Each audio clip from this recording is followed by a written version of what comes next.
Bonsoir, bienvenue au Studio 68 à 2 pas de la Louis. Nous sommes dans ce qu'on appelle un hôtel de rendez-vous, un lieu discret pour des rencontres de charme.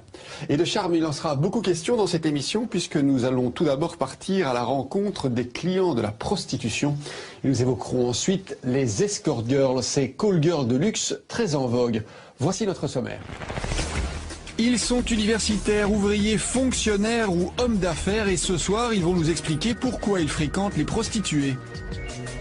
Le fait de payer m'excite. Quelque part, vous faites l'amour à une prostituée n'est pas la manière dont vous faites l'amour à votre petite amie. Et j'ai été marié avec une femme qui était pire qu'une pute parce qu'elle me coûtait bien plus cher qu'une prostituée. Ces hommes sont bien sûr contre la pénalisation des clients et n'ont pas l'impression de profiter des prostituées. Si je la fais venir 2 fois sur le mois, ben elle a l'argent pour payer la pension de son bébé pour tout le mois, quoi, donc. Qui sont les clients de la prostitution? C'est notre première question ce soir. Deuxième question, escorte la nouvelle prostitution? Je me considère comme une maîtresse très chère. Elles sont jeunes, elles sont belles et ambitieuses et gagnent beaucoup d'argent. Leurs clients sont souvent des hommes d'affaires, des stars fortunées ou des sportifs célèbres. Il m'a sorti vraiment, sans vous mentir, une valise pleine d'argent. Il me l'a jeté comme ça, il m'a dit, il faut eu. Aujourd'hui, elles nous expliquent sans tabou leur vie de luxe et d'argent, mais aussi de stress et de coups durs. Dans cet hôtel très particulier, on ne loue pas de chambre pour la nuit, mais plutôt pour quelques heures. Toute l'année, 24 heures sur 24, des couples viennent ici pour des rencontres souvent coquines, toujours discrètes. Les hommes et les femmes qui se couchent dans ces lits sont tantôt amants, tantôt des professionnels du sexe. On estime qu'un homme sur 4 de plus de 50 ans a eu recours au moins une fois dans sa vie au service de prostituées. Qui sont ces hommes? Pourquoi ont-ils recours à ces relations tarifées? Faut-il envisager de les poursuivre en justice comme le proposent certains? C'est ce que nous allons tenter de comprendre. Fait exceptionnel, plusieurs clients ont accepté de nous parler sans tabou des raisons pour lesquelles ils vont parfois voir les filles. Plusieurs prostituées vont, elles, nous parler des liens parfois forts qu'elles peuvent tisser avec certains de ces hommes. Qui sont les clients de la prostitution? C'est un document de Christophe Reiniers.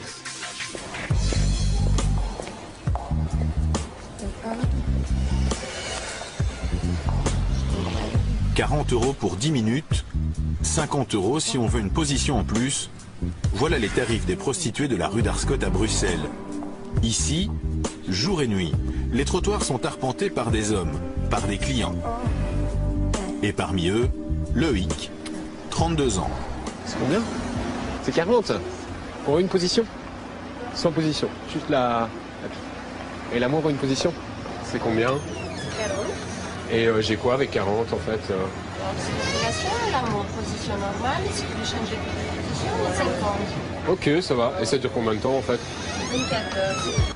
Loïc travaille aujourd'hui comme consultant informatique pour des grosses sociétés. Il est en couple, mais a pourtant des rapports réguliers avec des prostituées. C'est quelque part moins grave que tromper sa copine avec sa meilleure amie, par exemple. Coucher avec la meilleure amie de ma copine, je trouverais ça beaucoup plus crapuleux que d'aller me taper une pute, en fait. Elles ont un côté très technicienne aussi, donc voilà, c'est des nanas qui font ça toute la journée, et donc quelque part, moi je trouve que d'un point de vue sensualité touchée, elles ont développé... et c'est vrai que oui, j'aime ça, ça me donne des frissons, j'ai les poils qui s'hérissent. C'est à toi le fouet? Ah, elle est pas là? Elle revient après? Ah merde, et toi tu fais pas avec le fouet? Il y a des fois où j'ai envie d'essayer quelque chose à côté ou ailleurs de la relation que j'ai avec ma petite amie et voilà. Après, la manière dont quelque part vous faites l'amour à une prostituée n'est pas la manière dont vous faites l'amour à votre petite amie. Vous avez l'impression d'avoir dépensé pas mal d'argent chez les prostituées? Voilà, après, une personne qui met 800 € dans sa bagnole tous les mois parce qu'il a envie d'une grosse BM, ou moi qui dépense 150 € ou peut-être 100 € une fois tous les 2 mois chez une prostituée, qu'est-ce qui est vénal et qu'est-ce qui ne l'est pas? Qu'est-ce qui est futile et qu'est-ce qui ne l'est pas? Voilà, après chacun est dans le sens où je n'estime pas, je suis pas du tout matérialiste dans le reste de ma vie. Et que c'est un petit plaisir que je peux me permettre, en fait. Et je me dis, c'est pas comme si j'allais grever le budget de mon ménage et que mes gosses n'avaient plus à bouffer pour que je puisse aller me taper une pute. Loïc fait partie des clients qui ont accepté de témoigner pour nous à visage découvert. Tous ces témoins viennent d'horizons différents et n'ont pas la même condition sociale. Certains sont jeunes, d'autres très vieux, certains sont célibataires, d'autres ont été mariés et tous vont nous expliquer pourquoi ils sont clients de la prostitution.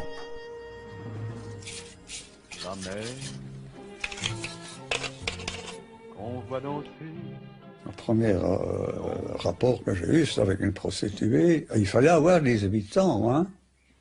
Il fallait être majeur. Pour le reste, hein, on se débrouillait. Grâce à la pornographie. Yvan a 80 ans. Il a découvert la sexualité avec les filles de joie, comme il dit. Il s'est marié très jeune et a eu 2 enfants. Sa femme est morte récemment. Il partageait tout sauf le sexe. C'est pourquoi Yvan a eu recours au service de professionnels tout au long de sa vie. Vous étiez marié quand vous alliez voir les prostituées? Oui. Et vous ne pouviez pas, par exemple, avoir des relations sexuelles rien qu'avec votre femme? Ah, j'en avais, mais elle n'était pas toujours disponible. Et alors, bon, ben, ça me prenait vraiment une image bien érotique qui vient de la jeunesse. Ben, j'allais voir une prostituée que je connaissais, voilà. Et ça me satisfaisait au point de vue sexuel. J'avais l'affection ici, j'avais mes enfants. Pas la même chose, bien sûr. Mais il y a tant de formes de sexualité. Il y en a tellement. La prostituée, on la désire toujours. En fait, énormément d'hommes ont le même comportement sexuel qu'Yvan. Après 50 ans, plus d'un homme sur 4 a des rapports sexuels payants. Et ce sont généralement des hommes bien dans leur peau. Cette croyance de penser que ce sont uniquement les hommes qui ont une misère sexuelle qui fréquentent les prostituées, c'est faux. Vous savez, des hommes qui sont mariés ou en couple, qui ont une vie sexuelle régulière et qui malgré tout recourent à la prostitution. Et qui aiment leur femme. Et qui aiment leur femme. Il faut dire aussi que la masculinité étant dans le fond plus fragile que la féminité de la femme, l'homme peut avoir tendance plus que la femme à faire un usage qu'on appelle défensif de la sexualité. C'est-à-dire pour se calmer, pour déstresser, pour effacer les misères de la vie, pour endiguer temporairement des conflits. Et alors du coup, c'est cette sexualité facile, sans complications, immédiate, directe. Bonjour Sonia. Salut Michaud. Ça va bien? Il n'est donc pas rare qu'un homme entretienne des rapports privilégiés avec sa femme et avec une prostituée. Tu sors tes vieux Playboy? Oui, je sais. Quel pépé pervers? Ben non. Sonia a été la dernière prostituée d'Yvan pendant 15 ans. Au fil du temps, ils sont devenus de grands amis. Oui, en 82, je crois. Oui. Ouais. Je souhaite à toutes les femmes d'avoir un mari aussi respectueux que tu m'as respecté. Ça, c'est gentil ce que tu viens de dire. Et j'ai une grande tendresse pour lui. Vraiment, c'est vraiment lui, c'est de la tendresse, mais énorme. J'ai pleuré dans ses bras, on a partagé des moments, il a été là, des moments difficiles pour moi, c'était un papa pour moi. Sonia a pratiqué le plus vieux métier du monde pendant 35 ans. Autant dire que des clients, elle en a eu beaucoup. La plupart, selon elle, lui ont apporté quelque chose. Le métier m'a appris justement à voir combien l'homme est fragile. Et c'est ça qui me touche chez les hommes, c'est parce que chez moi, ils sont fragiles. Chez moi, ils montrent des choses d'eux qu'ils ne montrent à personne. Ils montrent la face d'eux que la société ne veut pas voir des hommes. Donc la fragilité, la société veut des hommes forts. Et je ne le juge pas, quel qu'il soit, s'il est défaillant, s'il est laid, s'il est bête, je m'en fous. Ils payent pour ne rien prouver, ils payent pour ne rien devoir, ils payent pour être eux-mêmes, pour ne pas être jugés. Payer pour ne pas être jugé, c'est sans doute une des motivations premières des clients. Mais pas seulement.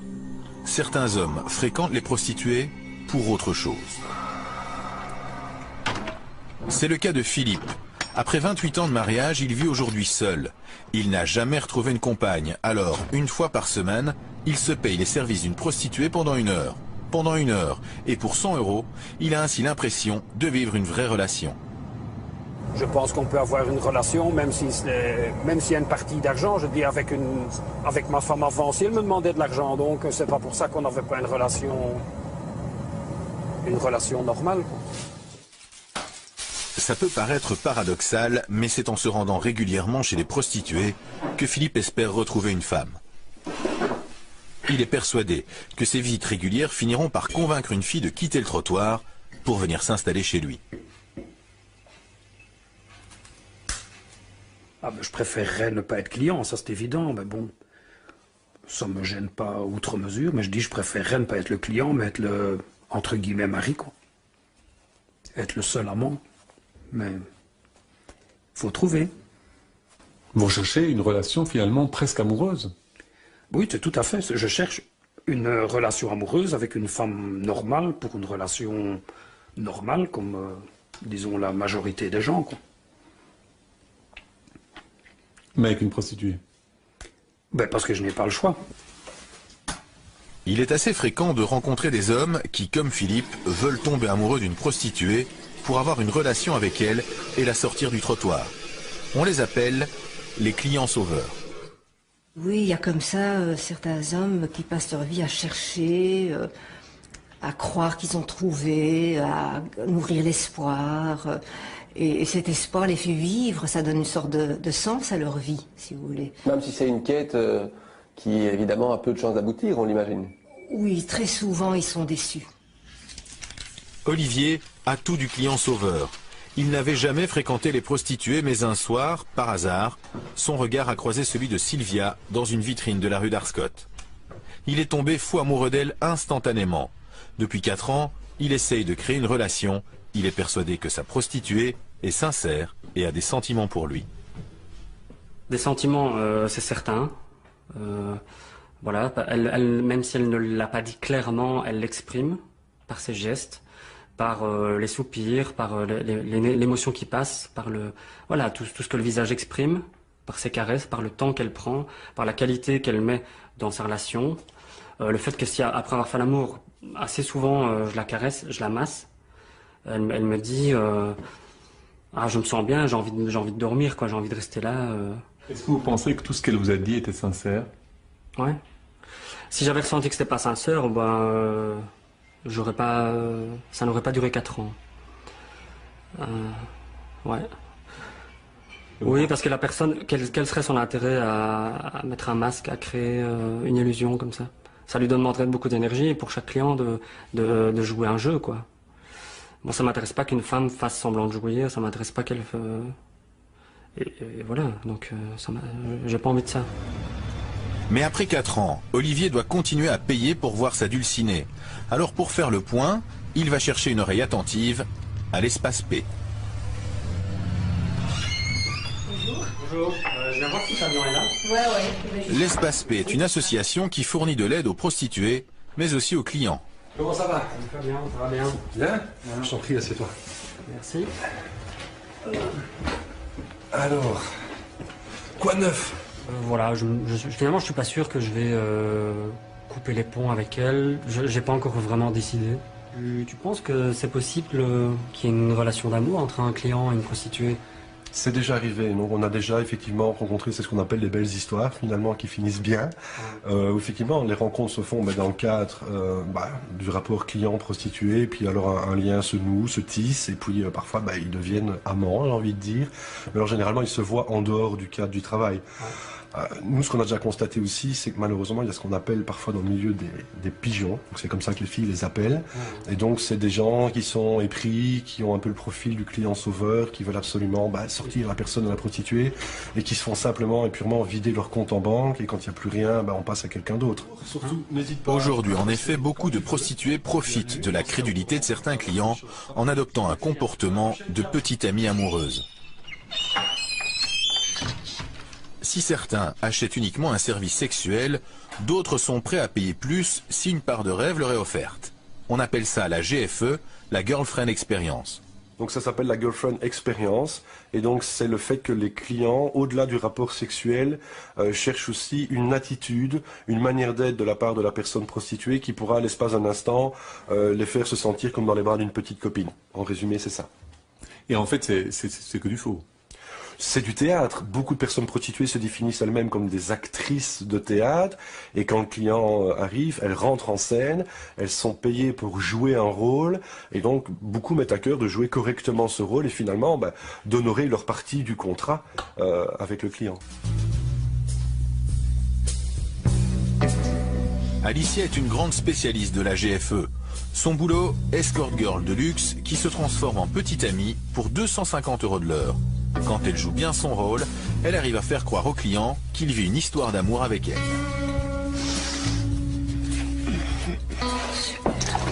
Le but, c'est quand même que le client tombe amoureux de vous. Oui. Mais attention, je dis toujours à mes clients que je suis mariée et que j'ai des enfants et que j'ai une situation familiale. Et rien que le fait que je leur dis ça, je les ai avertis, mais ils continuent quand même à croire en moi, en fait. Et moi, en fait, je leur fais croire que je suis accessible, mais ils savent quand même que je suis mariée. Et vous recevez parfois des messages, des lettres d'amour?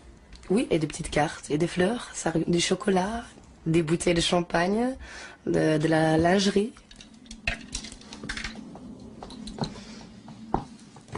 Vous aimez votre métier? J'adore.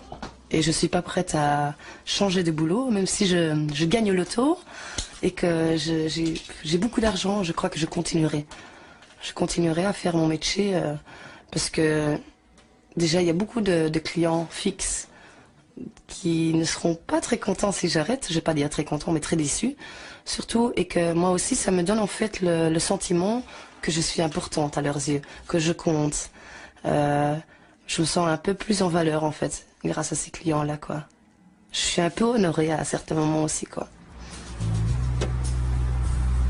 Son client du jour, un riche homme d'affaires flamand. La limousine, le chauffeur et le champagne sont compris dans le forfait de la soirée, 1 000 €. Mais c'est sans compter le restaurant et la location d'un salon privé.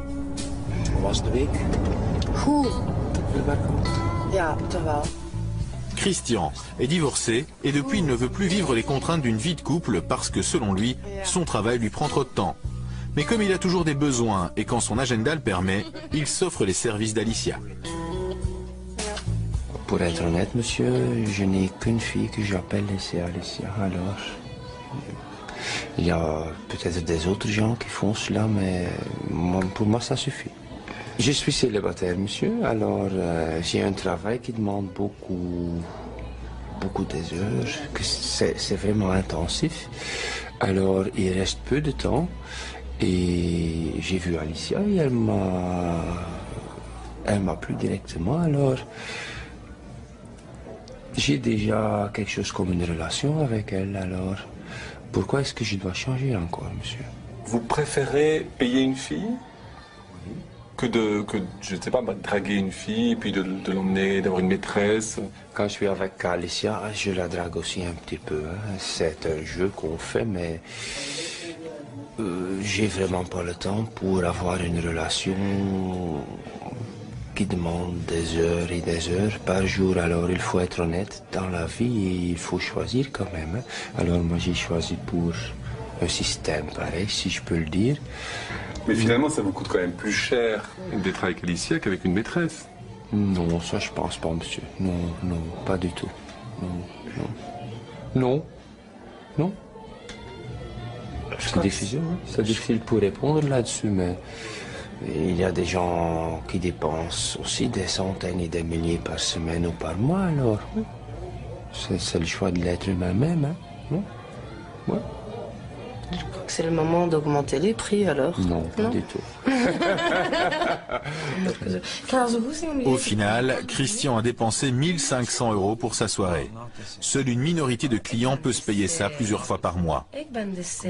La grande majorité des autres clients ressemblent plus à Andy. Sans travail, sans chômage, Andy survit grâce à la mutuelle et vit dans un taudis dont il sera bientôt expulsé. Sa femme est décédée depuis 2 ans, alors il fréquente les prostituées qu'il peut s'offrir avec les quelques euros qu'il possède. J'essaye de bricoler un tout petit peu à gauche, à droite, de faire récupérer des ferrailles et tout ça, pour histoire d'avoir un peu d'argent de poche, finir les fins de mois, afin de pouvoir justement, de temps en temps, continuer d'aller voir les prostituées, quoi. Sinon, je dois regarder les murs et c'est beaucoup moins gai. Qu'est-ce que vous cherchez avec ces femmes? De la compréhension, de la tendresse et de la sexualité, bien sûr. Je dois dire que ces femmes-là, donc les prostituées, je vais pas dire les putes, j'aime pas ce mot-là, sont de très bonnes personnes sociables, je vais dire ainsi. Elles ont quand même une très grande écoute, même si, entre guillemets, elles le font au moment même parce qu'on est là, mais à la base, elles ont quand même une très grande écoute, afin de pouvoir subvenir aux envies de l'homme en question, quoi, enfin, la personne qui se présente chez elle. Vu ses moyens dérisoires, Andy se contente de peu. Des prostituées qui sont dans une précarité totale, souvent dépendantes de l'alcool ou de la drogue. Ce que je recherche, c'est quelqu'un qui serait entièrement d'accord de me faire, entre guillemets, totalement l'amour. Donc les caresses, masturbation, la fellation, et aussi éventuellement en même temps, donc la masturbation, mais avec les pieds, quoi. Si tu acceptes, ça me ferait plaisir. Bah oui, j'accepte, ouais. D'autant plus que tu as l'air d'avoir une belle poitrine. Oui, hein. Ok, pas de souci, on se revoit très bientôt, alors promis. Ça va. Tantôt, hein. Mais une fille de la rue, c'est... Quand on dit que c'est pas cher, c'est vrai que c'est pas cher, mais c'est le service est plus différent parce qu'il est un peu plus rapide. Et qu'est-ce que je veux dire? Donc c'est presque, je dis presque du 30 à 50% moins cher que les filles de boxon. Encore une fois, tout dépend de ce que la fille accepte de faire ou pas. Si maintenant, donc par exemple, on tombe sur des filles qui sont surtout droguées ou un truc ainsi qui leur faut absolument leur dose, vous allez peut-être avoir le service complet pour 20 €. Mais faut aimer, donc aller avec des genres de filles pareilles. Je les juge pas, j'ai rien contre elles, chacun fait son lit comme il a envie de dormir. Mais il peut y avoir des filles à 20, 30 €, mais c'est vraiment à la va-vite, du genre parce qu'il faut bien, pour leur dose ou des trucs ainsi, quoi. Bonjour. M'amuser dans quel sens? Sexe. Hein? Qu'est-ce que vous proposez exactement? Je fais tout. Tout? Oui. Et alors, qu'est-ce que vous appelez tout, vous? Sauf anal. Sauf anal. Oui, mais bon, moi, ce que je recherche surtout, par exemple, hein, c'est d'être caressé entièrement, masturbé, sucé et masturbé avec les pieds. Mais je le fais. Ok, tu prendrais combien pour ça? 25. 25 pour ça? Oui. Arrangé, celle-ci. Je crois que je suis bourré avec un son à l'end. La prostitution de rue existe dans toutes les grandes villes. C'est la forme de prostitution la plus dangereuse pour les filles qui la pratiquent. Surtout la nuit. Elles doivent travailler dans des parkings déserts ou dans des voitures. Les coups, les insultes, mais aussi les viols ne sont pas rares. Karima se prostitue sur les trottoirs de Bruxelles. Elle le fait la nuit car elle gagne un peu mieux sa vie que pendant la journée. Mais elle vit un risque permanent avec ses clients. Je suis montée dans une voiture avec un Marocain. Moi je dis un Marocain avec une Marocaine, il va jamais faire mal. On rentre, il y a un bouton là, il bloque la porte. Il va vers la ferme. Il me sort un couteau comme ça. Il me dit, sale pute, maintenant tu vas derrière. Il m'a dit, tu vas te déshabiller de tête aux pieds. Je me suis déshabillée, il m'a volé 300 €, il m'a laissé nue dans la rue, il m'a donné un coup de tête, boum. Une fois avec un Turc aussi. Donc c'est pas facile. Hein. Un jour vous allez attendre, Karima elle est coupée, elle est au cavale. C'est dur, c'est le travail qu'on fait. Les gens croient qu'on gagne. C'est facile à gagner, mais je te jure, on ne sait jamais qu'est-ce qui peut arriver dans la chambre. Hein. La violence ne vient pas toujours des clients. Beaucoup de filles de la rue font partie d'un réseau mafieux et sont forcées de se prostituer par leurs proxénètes. La plupart viennent des pays de l'Est et sont le plus souvent roumaines ou bulgares. La majorité d'entre elles ont un proxénète et pour une très petite partie, que je peux estimer à 1 ou 2%, elles travaillent pour leur propre compte. Mais la grande majorité travaille pour un proxénète. Donc le client qui va choisir une fille dans la rue, en général, il choisit une fille qui a un proxénète. Je ne pense pas que c'est un de ses critères de choix, en tout cas, mais c'est clair que statistiquement, il a beaucoup plus de chances de choisir une prostituée qui travaille pour le compte d'un proxénète qu'une prostituée qui est indépendante. Voilà qui pose la question de la responsabilité du client. En ayant des rapports avec des filles qui sont coincées dans des réseaux, le client encourage ces pratiques illégales. Qu'est-ce que tu veux boire, un Red Bull? Oui. On retrouve Philippe, notre camionneur. Aujourd'hui, il ramène Maria chez lui. Elle ne parle presque pas français, ce qui prouverait qu'elle n'a pas de contact avec l'extérieur. Il y a donc de grandes chances pour qu'elle fasse partie d'un réseau. Est-ce que vous pensez que vous exploitez un peu la misère des gens? Je ne pense pas que j'exploite, je pense que je contribue au bonheur. Moi, quand je la fais venir une fois, elle a... Disons, si je la fais venir 2 fois sur le mois, elle a l'argent pour payer la pension de son bébé pour tout le mois, quoi. Donc, je pense qu'il faut prendre ça dans ce sens-là. C'est pas moi qui l'oblige à se prostituer, hein, c'est elle... Maintenant, bon, si c'est pas consenti de son côté, là, ça, moi, je n'en sais rien, quoi. Bon, là, il y a des filles qui ont des macros, ça, c'est des autres problèmes, hein, bon... Mais ici, en principe, je pense pas, donc... Et oui, je suis certain qu'il y en a qui sont obligés, mais bon, ça, c'est... Moi, je sais rien y faire, ça, c'est pas mon problème, hein, bon. Moi, je ne sais pas faire quelque chose pour. Si on me demande, je veux bien essayer, mais bon... Généralement, elles cachent qu'elles ont des proxénètes, hein, elles ne le disent pas. Hein. Philippe aimerait que Maria vienne vivre chez lui et arrête la prostitution. Qu'elle ne parle presque pas français ne semble pas le déranger. Bon, c'est pas vraiment non plus rien que de la communication. Hein. On s'entend bien, elle aime bien venir chez moi parce que je suppose qu'elle me trouve gentil. Hein. Et pourquoi chercher une future femme parmi des prostituées? C'est pas spécialement que je cherche parmi les prostituées, c'est que j'ai pas trouvé, j'ai cherché sur Internet. J'ai jamais rien trouvé de probant. J'ai bien eu des propositions, mais jamais quelque chose de plus correct qu'une prostituée. Alors bon, et j'ai été marié avec une femme qui était pire qu'une pute parce qu'elle me coûtait bien plus cher qu'une prostituée et elle n'était pas encore contente de l'argent qu'elle avait. Alors bon, ici en Belgique, elles se croyaient toutes mariées avec un président directeur général. Hein. Tandis que là-bas, quand elles ont un petit peu d'argent, elles sont contentes. Elles n'ont pas besoin de... Elles ne réclament pas des fortunes. Quoi qu'il en soit, pour l'instant, même si Philippe rêve de vie commune avec Maria, il ne sait toujours pas si elle est libre ou si elle se prostitue sous la contrainte. Aujourd'hui, certaines associations pensent que le client a une responsabilité, qu'il est prostitueur et donc coupable d'être client de prostituées.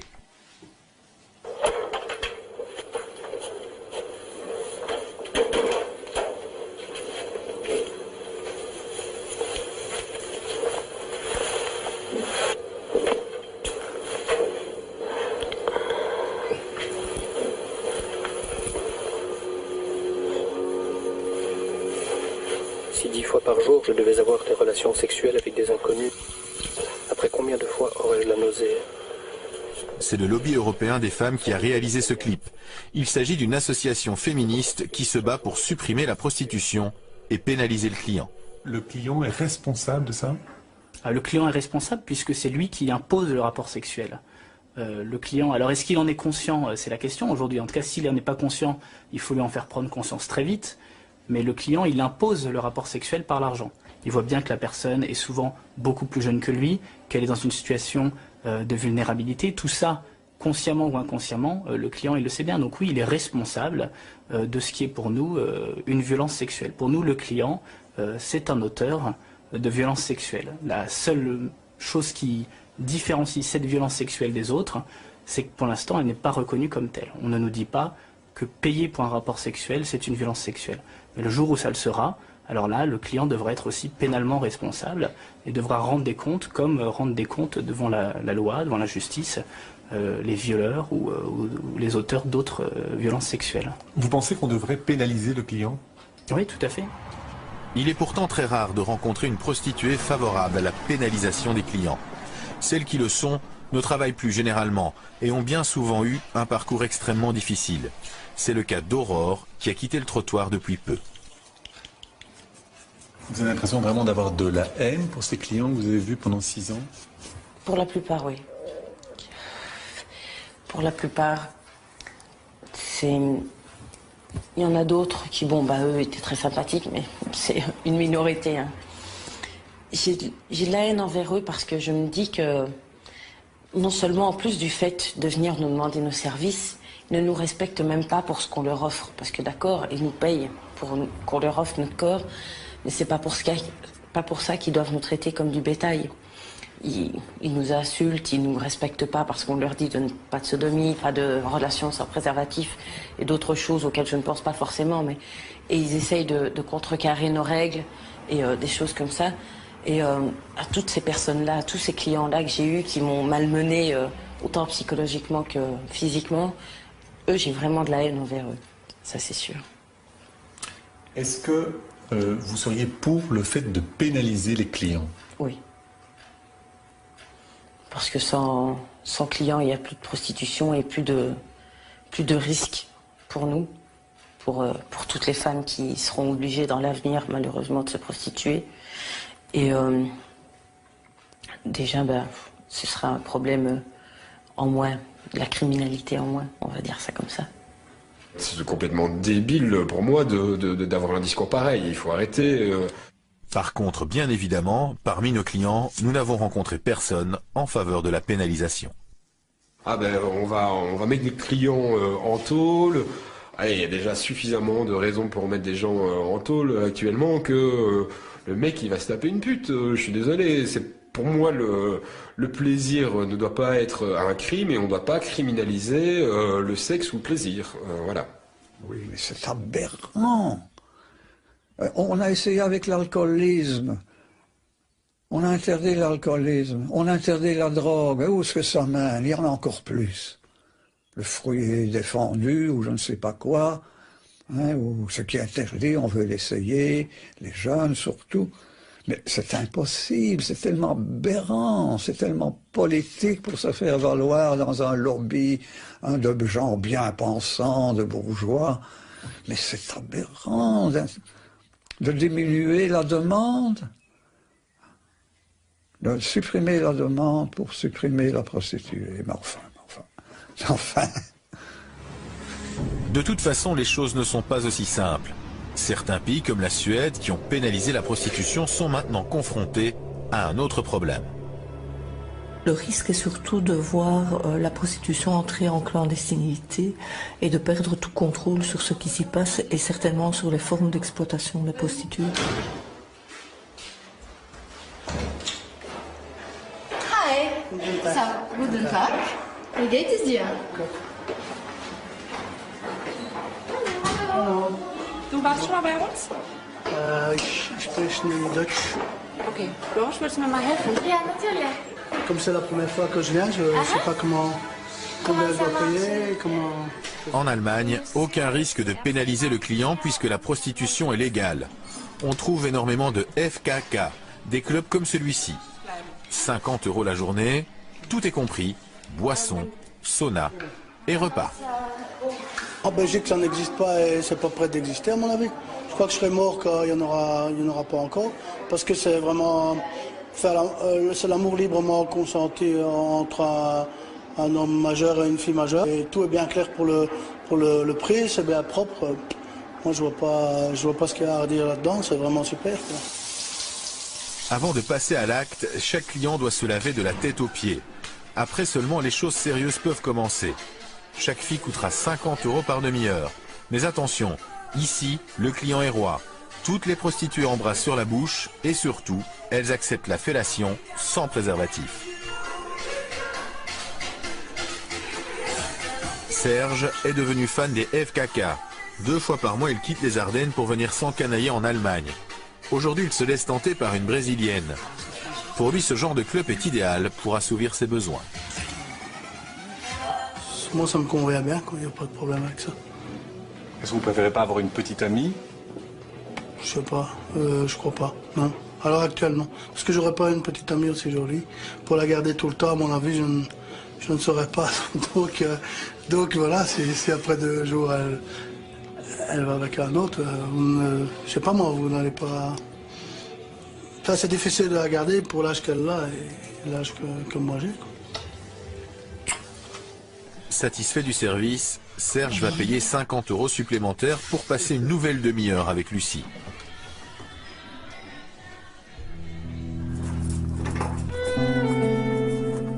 De retour chez lui, il vit chichement afin de rééconomiser assez pour retourner acheter un peu de rêve. En attendant, il feuillette ses albums avec toutes les conquêtes qu'il a pu s'offrir grâce à ses économies. Oui, c'est aussi une fille que j'ai un très très bon souvenir, qui n'avait pas beaucoup de conversations, mais qui faisait super bien l'amour, vraiment extraordinaire. C'est pas un peu embêtant d'avoir une relation sexuelle sans sentiment? Le fait de payer m'excite. C'est peut-être bête à dire, mais vous êtes avec une très belle femme, encore une fois, que vous ne pourriez pas l'avoir si vous ne la payez pas. Eh bien, moi, le fait de payer m'excite. C'est comme ça, je me dis, c'est incroyable, je peux coucher avec une fille de cette beauté. Eh ben oui, c'est parce que je paye, mais ça m'excite. Donc voilà, encore une fois, c'est ma pensée, mais c'est comme ça. Ouais. À la limite, vous trouvez plus excitant de payer une fille si vous l'aviez gratuitement? À la limite, je vais dire oui. Mais logiquement, de toute façon, allez, 99 fois sur ça, je l'aurais pas. Donc, je sais pas comment je dois vous répondre, parce que de toute façon, j'ai jamais eu trop le cas dans l'autre sens. Donc, voilà, c'est comme ça. Bah, oui. Au terme de cette enquête, il est clair que les clients de la prostitution sont nombreux, qu'ils ne se ressemblent pas, qu'ils n'ont pas les mêmes moyens, et surtout qu'ils fréquentent les prostituées pour des raisons différentes. Apprentissage, tendresse, amour improbable, illusion ou simple besoin sexuel. Pour toutes ces raisons, ils continueront encore longtemps à payer les prostituées. Qu'est-ce que vous appelez tout, vous? Sauf anal. Sauf anal. Oui, mais bon, moi ce que je recherche surtout, par exemple, c'est d'être caressé entièrement, masturbé, sucé et masturbé avec les pieds. Mais je le fais. Ok, tu prendrais combien pour ça? 25. 25 pour ça? Oui. Arrangé, ça le sait. Je crois que je suis bourré avec un son haleine. La prostitution de rue existe dans toutes les grandes villes. C'est la forme de prostitution la plus dangereuse pour les filles qui la pratiquent. Surtout la nuit. Elles doivent travailler dans des parkings déserts ou dans des voitures. Les coups, les insultes, mais aussi les viols ne sont pas rares. Karima se prostitue sur les trottoirs de Bruxelles. Elle le fait la nuit car elle gagne un peu mieux sa vie que pendant la journée. Mais elle vit un risque permanent avec ses clients. Je suis montée dans une voiture avec un Marocain. Moi je dis un Marocain avec une Marocaine, il va jamais faire mal. On rentre. Il y a un bouton là, il bloque la porte. Il va vers la ferme. Il me sort un couteau comme ça. Il me dit, sale pute, maintenant tu vas derrière. Il m'a dit, tu vas te déshabiller de tête aux pieds. Je me suis déshabillée, il m'a volé 300 €. Il m'a laissé nue dans la rue, il m'a donné un coup de tête, boum. Une fois avec un Turc aussi. Donc c'est pas facile. Hein. Un jour vous allez attendre, Karima elle est coupée, elle est au cavale. C'est dur, c'est le travail qu'on fait. Les gens croient qu'on gagne. C'est facile à gagner, mais je te jure, on ne sait jamais qu'est-ce qui peut arriver dans la chambre. Hein. La violence ne vient pas toujours des clients. Beaucoup de filles de la rue font partie d'un réseau mafieux et sont forcées de se prostituer par leurs proxénètes. La plupart viennent des pays de l'Est et sont le plus souvent roumaines ou bulgares. La majorité d'entre elles ont un proxénète et pour une très petite partie, que je peux estimer à 1 ou 2%, elles travaillent pour leur propre compte. Mais la grande majorité travaille pour un proxénète. Donc le client qui va choisir une fille dans la rue, en général, il choisit une fille qui a un proxénète? Je ne pense pas que c'est un de ses critères de choix en tout cas, mais c'est clair que statistiquement, il a beaucoup plus de chances de choisir une prostituée qui travaille pour le compte d'un proxénète qu'une prostituée qui est indépendante. Voilà qui pose la question de la responsabilité du client. En ayant des rapports avec des filles qui sont coincées dans des réseaux, le client encourage ces pratiques illégales. Qu'est-ce que tu veux boire, un Red Bull? Oui. On retrouve Philippe, notre camionneur. Aujourd'hui, il ramène Maria chez lui Elle ne parle presque pas français, ce qui prouverait qu'elle n'a pas de contact avec l'extérieur. Il y a donc de grandes chances pour qu'elle fasse partie d'un réseau. Est-ce que vous pensez que vous exploitez un peu la misère M'excite. Quelque part, vous faites l'amour à une prostituée n'est pas la manière dont vous faites l'amour à votre petite amie. Et j'ai été marié avec une femme qui était pire qu'une pute parce qu'elle me coûtait bien plus cher qu'une prostituée. Ces hommes sont bien sûr contre la pénalisation des clients et n'ont pas l'impression de profiter des prostituées. Si je la fais venir 2 fois sur le mois, ben, elle a l'argent pour payer la pension de son bébé pour tout le mois, quoi, donc. Qui sont les clients de la prostitution? C'est notre première question ce soir. Deuxième question, escorte la nouvelle prostitution? Je me considère comme une maîtresse très chère. Elles sont jeunes, elles sont belles et ambitieuses et gagnent beaucoup d'argent. Leurs clients sont souvent des hommes d'affaires, des stars fortunées ou des sportifs célèbres. Il m'a sorti vraiment, sans vous mentir, une valise pleine d'argent. Il me l'a jeté comme ça, il m'a dit, ils sont eu. Aujourd'hui, elles nous expliquent sans tabou leur vie de luxe et d'argent, mais aussi de stress et de coups durs. Dans cet hôtel très particulier, on ne loue pas de chambre pour la nuit, mais plutôt pour quelques heures. Toute l'année, 24 heures sur 24, des couples viennent ici pour des rencontres souvent coquines, toujours discrètes.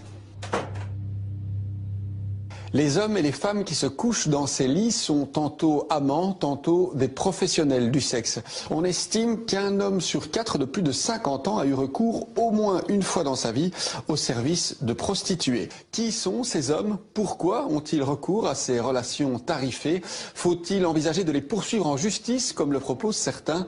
C'est ce que nous allons tenter de comprendre. Fait exceptionnel, plusieurs clients ont accepté de nous parler sans tabou des raisons pour lesquelles ils vont parfois voir les filles. Plusieurs prostituées vont, elles, nous parler des liens parfois forts qu'elles peuvent tisser avec certains de ces hommes. Qui sont les clients de la prostitution? C'est un document de Christophe Reiniers.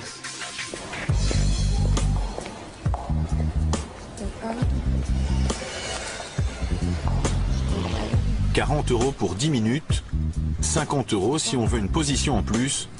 Voilà les tarifs des prostituées de la rue d'Arscott à Bruxelles. Ici, jour et nuit, les trottoirs sont arpentés par des hommes, par des clients. Et parmi eux, Loïc, 32 ans. C'est combien? C'est 40 pour une position. Sans position, juste la... Et la moindre une position, c'est combien? 40. Et j'ai quoi avec 40 en fait? Circulation, l'amour, position normale, si vous changez de position, c'est 50. Ok, ça va. Et ça dure combien de temps en fait? 24 heures. Loïc travaille aujourd'hui comme consultant informatique pour des grosses sociétés. Il est en couple, mais a pourtant des rapports réguliers avec des prostituées. C'est quelque part moins grave que tromper sa copine avec sa meilleure amie par exemple. Coucher avec la meilleure amie de... Je cherche parmi les prostituées, c'est que j'ai pas trouvé, j'ai cherché sur internet. J'ai jamais rien trouvé de probant. J'ai bien eu des propositions, mais jamais quelque chose de plus correct qu'une prostituée. Alors bon, et j'ai été marié avec une femme qui était pire qu'une pute parce qu'elle me coûtait bien plus cher qu'une prostituée et elle n'était pas encore contente de l'argent qu'elle avait. Alors bon, ici en Belgique, elles se croyaient toutes mariées avec un président directeur général. Hein. Tandis que là-bas, quand elles ont un petit peu d'argent, elles sont contentes. Elles n'ont pas besoin de... Elles ne réclament pas des fortunes. Quoi qu'il en soit, pour l'instant, même si Philippe rêve de vie commune avec Maria, il ne sait toujours pas si elle est libre ou si elle se prostitue sous la contrainte.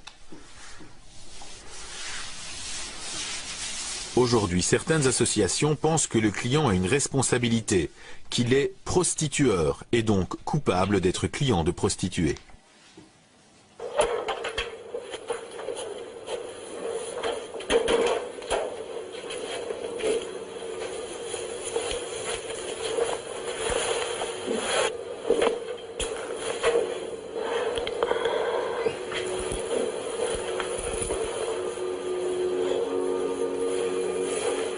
Si 10 fois par jour je devais avoir des relations sexuelles avec des inconnus, après combien de fois aurais-je la nausée? C'est le lobby européen des femmes qui a réalisé ce clip. Il s'agit d'une association féministe qui se bat pour supprimer la prostitution et pénaliser le client. Le client est responsable de ça? Le client est responsable puisque c'est lui qui impose le rapport sexuel. le client. Alors est-ce qu'il en est conscient? C'est la question aujourd'hui. En tout cas, s'il n'en est pas conscient, il faut lui en faire prendre conscience très vite. Mais le client, il impose le rapport sexuel par l'argent. Il voit bien que la personne est souvent beaucoup plus jeune que lui, qu'elle est dans une situation de vulnérabilité. Tout ça, consciemment ou inconsciemment, le client, il le sait bien. Donc oui, il est responsable de ce qui est pour nous une violence sexuelle. Pour nous, le client, c'est un auteur de violence sexuelle. La seule chose qui différencie cette violence sexuelle des autres, c'est que pour l'instant, elle n'est pas reconnue comme telle. On ne nous dit pas que payer pour un rapport sexuel, c'est une violence sexuelle. Mais le jour où ça le sera, alors là, le client devra être aussi pénalement responsable et devra rendre des comptes, comme rendre des comptes devant la loi, devant la justice, les violeurs ou les auteurs d'autres violences sexuelles. Vous pensez qu'on devrait pénaliser le client? Oui, tout à fait. Il est pourtant très rare de rencontrer une prostituée favorable à la pénalisation des clients. Celles qui le sont ne travaillent plus généralement et ont bien souvent eu un parcours extrêmement difficile. C'est le cas d'Aurore qui a quitté le trottoir depuis peu. Vous avez l'impression vraiment d'avoir de la haine pour ces clients que vous avez vus pendant 6 ans? Pour la plupart, oui. Pour la plupart. Si respectueux que tu m'as respecté. Ça, c'est gentil ce que tu viens de dire. Et j'ai une grande tendresse pour lui. Vraiment, c'est vraiment lui, c'est de la tendresse, mais énorme. J'ai pleuré dans ses bras, on a partagé des moments, il a été là, des moments difficiles pour moi, c'était un papa pour moi. Sonia a pratiqué le plus vieux métier du monde pendant 35 ans. Autant dire que des clients, elle en a eu beaucoup. La plupart, selon elle, lui ont apporté quelque chose.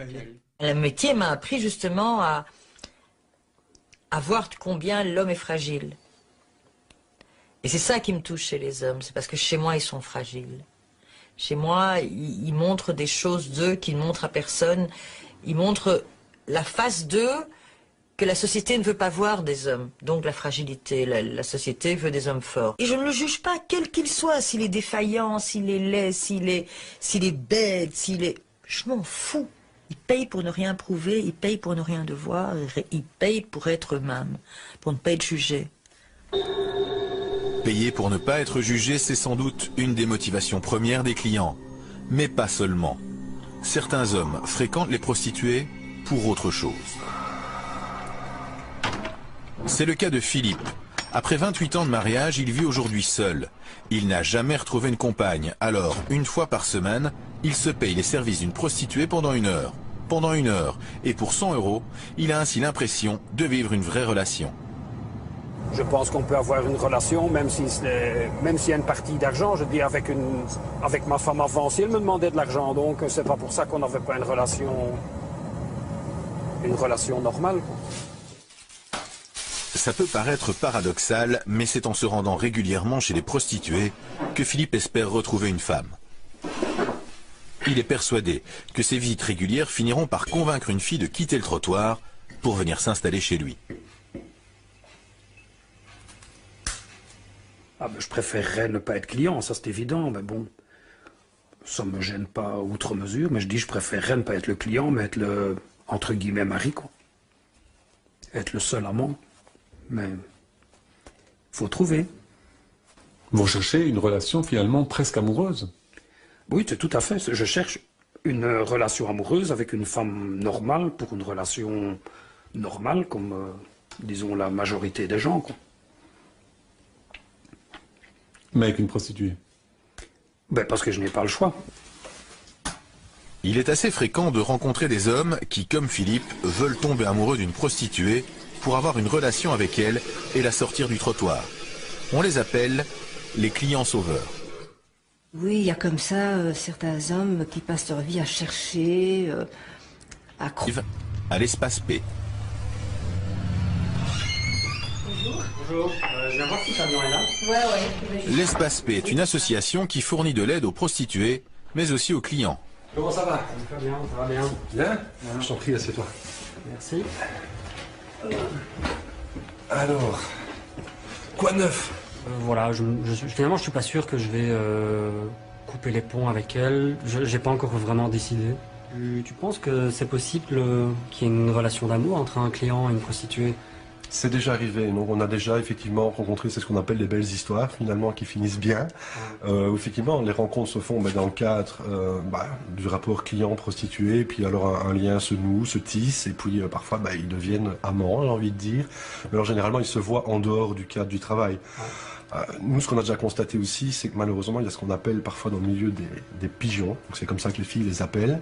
Et donc, c'est des gens qui sont épris, qui ont un peu le profil du client sauveur, qui veulent absolument sortir la personne de la prostituée et qui se font simplement et purement vider leur compte en banque. Et quand il n'y a plus rien, on passe à quelqu'un d'autre. Surtout, n'hésite pas. Aujourd'hui, en effet, beaucoup de prostituées profitent de la crédulité de certains clients en adoptant un comportement de petite amie amoureuse.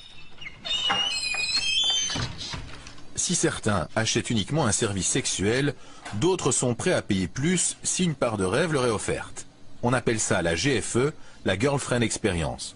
Donc ça s'appelle la Girlfriend Experience, et donc c'est le fait que les clients, au-delà du rapport sexuel, cherchent aussi une attitude, une manière d'être de la part de la personne prostituée qui pourra, à l'espace d'un instant, les faire se sentir comme dans les bras d'une petite copine. En résumé, c'est ça.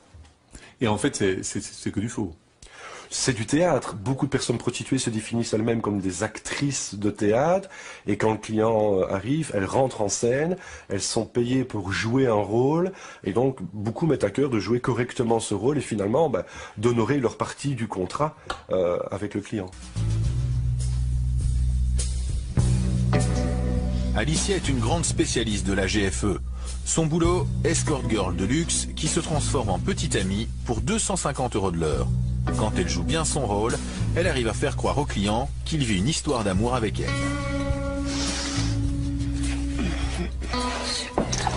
Le but, c'est quand même que le client tombe amoureux de vous. Oui. Mais attention, je dis toujours à mes clients que je suis mariée et que j'ai des enfants et que j'ai une situation familiale. Et rien que le fait que je leur dis ça, je les ai avertis, mais ils continuent quand même à croire en moi, en fait. Et moi, en fait, je leur fais croire que je suis accessible, mais ils savent quand même que je suis mariée. Et vous recevez parfois des messages, des lettres d'amour? Oui, et des petites cartes. Et de faire, il ne va jamais faire mal. On rentre, il y a un bouton là, il bloque la porte. Il va vers la ferme. Il me sort un couteau comme ça. Il me dit, sale pute, maintenant tu vas derrière. Il m'a dit, tu vas te déshabiller de tête aux pieds. Je me suis déshabillée, il m'a volé 300 €, il m'a laissé nue dans la rue, il m'a donné un coup de tête, boum. Une fois avec un Turc aussi. Donc c'est pas facile. Hein. Un jour vous allez attendre, Karima elle est coupée, elle est au cavale. C'est dur, c'est le travail qu'on fait. Les gens croient qu'on gagne. C'est facile à gagner, mais je te jure, on ne sait jamais qu'est-ce qui peut arriver dans la chambre. Hein. La violence ne vient pas toujours des clients. Beaucoup de filles de la rue font partie d'un réseau mafieux et sont forcées de se prostituer par leurs proxénètes. La plupart viennent des pays de l'Est et sont le plus souvent roumaines ou bulgares. La majorité d'entre elles ont un proxénète et pour une très petite partie, que je peux estimer à 1 ou 2%, elles travaillent pour leur propre compte. Mais la grande majorité travaille pour un proxénète. Donc le client qui va choisir une fille dans la rue, en général, il choisit une fille qui a un proxénète. Je ne pense pas que c'est un de ses critères de choix, en tout cas, mais c'est clair que statistiquement, il a beaucoup plus de chances de choisir une prostituée qui travaille pour le compte d'un proxénète qu'une prostituée qui est indépendante. Voilà qui pose la question de la responsabilité du client. En ayant des rapports avec des filles qui sont coincées dans des réseaux, le client encourage ces pratiques illégales. Qu'est-ce que tu veux boire, un Red Bull? Oui. On retrouve Philippe, notre camionneur. Aujourd'hui, il ramène Maria chez lui. Elle ne parle presque pas français, ce qui prouverait qu'elle n'a pas de contact avec l'extérieur. Il y a donc de grandes chances pour qu'elle fasse partie d'un réseau. Est-ce que vous pensez que vous exploitez un peu la misère des gens? Je ne pense pas que j'exploite, je pense que je contribue au bonheur. Moi, quand je la fais venir une fois, elle a... Disons, si je la fais venir 2 fois sur le mois, elle a l'argent pour payer la pension de son bébé pour tout le mois, quoi. Donc, je pense qu'il faut prendre ça dans ce sens-là. C'est pas moi qui l'oblige à se prostituer, hein, c'est elle... Maintenant, bon, si c'est pas consenti de son côté, là, ça, moi, je n'en sais rien, quoi. Bon, là, il y a des filles qui ont des macros, ça, c'est des autres problèmes, hein, bon. Mais ici, en principe, je pense pas. Donc, et oui, je suis certain qu'il y en a qui sont obligés. Mais bon, ça, moi, je sais rien y faire. Ça, c'est pas mon problème. Hein, bon, moi, je ne sais pas faire quelque chose pour. Si on me demande, ben, je veux bien essayer. Mais bon, généralement, elles cachent qu'elles ont des proxénètes. Hein, elles ne le disent pas. Hein. Philippe aimerait que Maria vienne vivre chez lui et arrête la prostitution. Qu'elle ne parle presque pas français ne semble pas le déranger. Misère sexuelle qui fréquente les prostituées, c'est faux. Vous savez, des hommes qui sont mariés ou en couple, qui ont une vie sexuelle régulière et qui malgré tout recourent à la prostitution. Et qui aiment leur femme. Et qui aiment leur femme. Il faut dire aussi que la masculinité étant dans le fond plus fragile que la féminité de la femme, l'homme peut avoir tendance plus que la femme à faire un usage qu'on appelle défensif de la sexualité. C'est-à-dire pour se calmer, pour déstresser, pour effacer les misères de la vie, pour endiguer temporairement des conflits. Et alors du coup, c'est cette sexualité facile, sans complications, immédiate, directe. Bonjour Sonia. Salut Michaud. Ça va bien? Il n'est donc pas rare qu'un homme entretienne des rapports privilégiés avec sa femme et avec une prostituée. Tu sors tes vieux Playboy? Oui, je sais. Quel pépé pervers? Ben non. Sonia a été la dernière prostituée d'Yvan pendant 15 ans. Au fil du temps, ils sont devenus de grands amis. Oui, c'est en 82, je crois. Oui. Ouais. Je souhaite à toutes les femmes d'avoir un mari aussi respectueux que tu m'as respecté. Ça, c'est gentil ce que tu viens de dire. Et j'ai une grande tendresse pour lui. Vraiment, c'est vraiment lui, c'est de la tendresse, mais énorme. J'ai pleuré dans ses bras, on a partagé des moments, il a été là, des moments difficiles pour moi, c'était un papa pour moi. Sonia a pratiqué le plus vieux métier du monde pendant 35 ans. Autant dire que des clients, elle en a eu beaucoup. La plupart, selon elle, lui ont apporté quelque chose. Le métier m'a appris justement à voir combien l'homme est fragile. Et c'est ça qui me touche chez les hommes, c'est parce que chez moi, ils sont fragiles. Chez moi, ils montrent des choses d'eux qu'ils ne montrent à personne. Ils montrent la face d'eux que la société ne veut pas voir des hommes. Donc la fragilité, la société veut des hommes forts. Et je ne le juge pas, quel qu'il soit, s'il est défaillant, s'il est laid, s'il est bête, je m'en fous. Ils payent pour ne rien prouver, ils payent pour ne rien devoir, ils payent pour être eux-mêmes, pour ne pas être jugés. Payer pour ne pas être jugé, c'est sans doute une des motivations premières des clients. Mais pas seulement. Certains hommes fréquentent les prostituées pour autre chose. C'est le cas de Philippe. Après 28 ans de mariage, il vit aujourd'hui seul. Il n'a jamais retrouvé une compagne. Alors, une fois par semaine, il se paye les services d'une prostituée pendant 1 heure. Pendant 1 heure. Et pour 100 €, il a ainsi l'impression de vivre une vraie relation. Je pense qu'on peut avoir une relation, même s'il y a une partie d'argent. Je dis avec ma femme avant aussi, elle me demandait de l'argent, donc c'est pas pour ça qu'on n'avait pas une relation normale. Ça peut paraître paradoxal, mais c'est en se rendant régulièrement chez les prostituées que Philippe... C'est pas moi qui l'oblige à se prostituer, hein, c'est elle... Maintenant, bon, si c'est pas consenti de son côté, là, ça, moi, je n'en sais rien, quoi, bon. Là... Il y a des filles qui ont des macros, ça c'est des autres problèmes, hein, bon. Mais ici, en principe, je pense pas, donc... Et oui, je suis certain qu'il y en a qui sont obligés, mais bon, ça c'est... Moi, je sais rien y faire, ça c'est pas mon problème, hein, bon. Moi, je ne sais pas faire quelque chose pour. Si on me demande, ben, je veux bien essayer, mais bon... Généralement, elles cachent qu'elles ont des proxénètes, hein, elles ne le disent pas. Hein. Philippe aimerait que Maria vienne vivre chez lui et arrête la prostitution. Qu'elle ne parle presque pas français ne semble pas le déranger. Bon, c'est pas vraiment non plus rien que de la communication. Hein. On s'entend bien, elle aime bien venir chez moi parce que je suppose qu'elle me trouve gentil. Hein.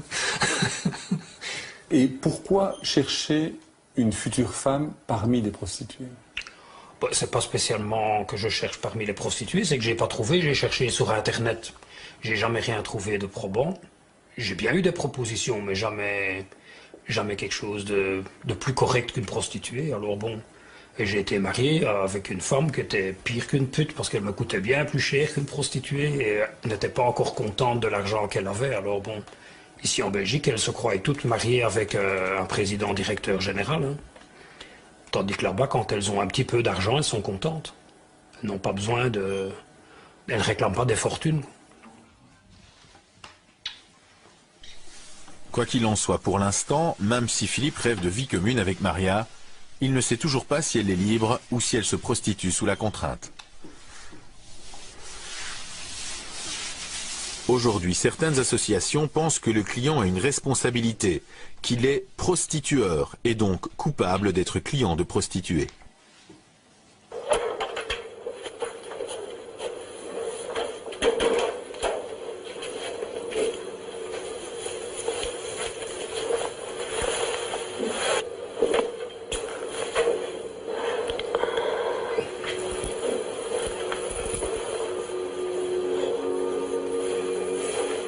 Si 10 fois par jour je devais avoir des relations sexuelles avec des inconnus, après combien de fois aurais-je la nausée?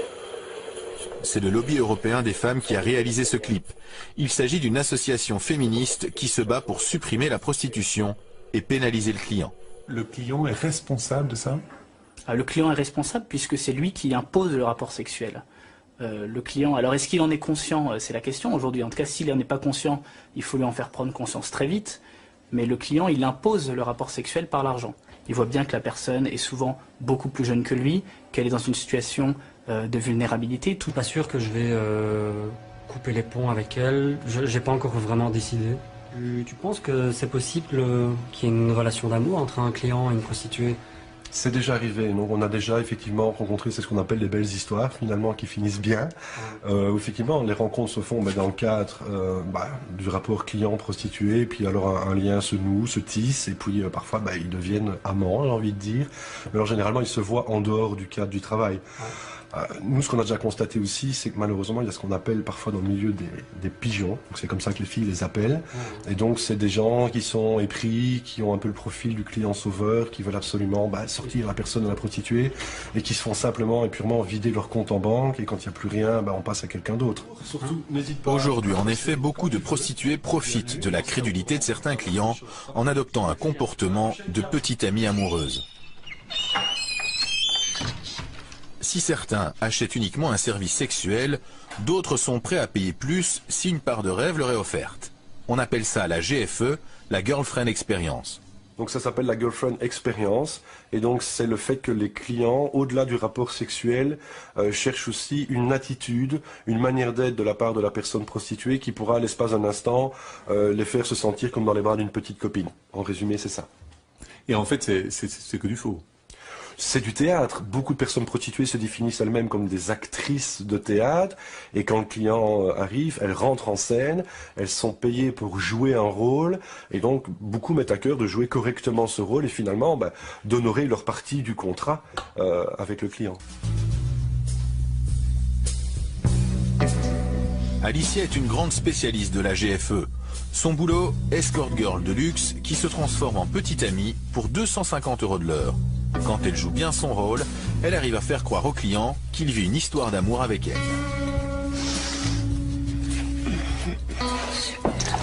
Le but, c'est quand même que le client tombe amoureux de vous. Oui.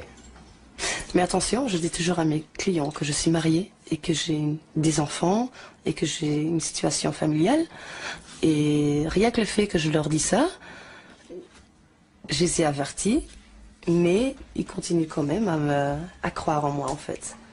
Et moi en fait, je leur fais croire que je suis accessible, mais ils savent quand même que je suis mariée. Et vous recevez parfois des messages, des lettres d'amour?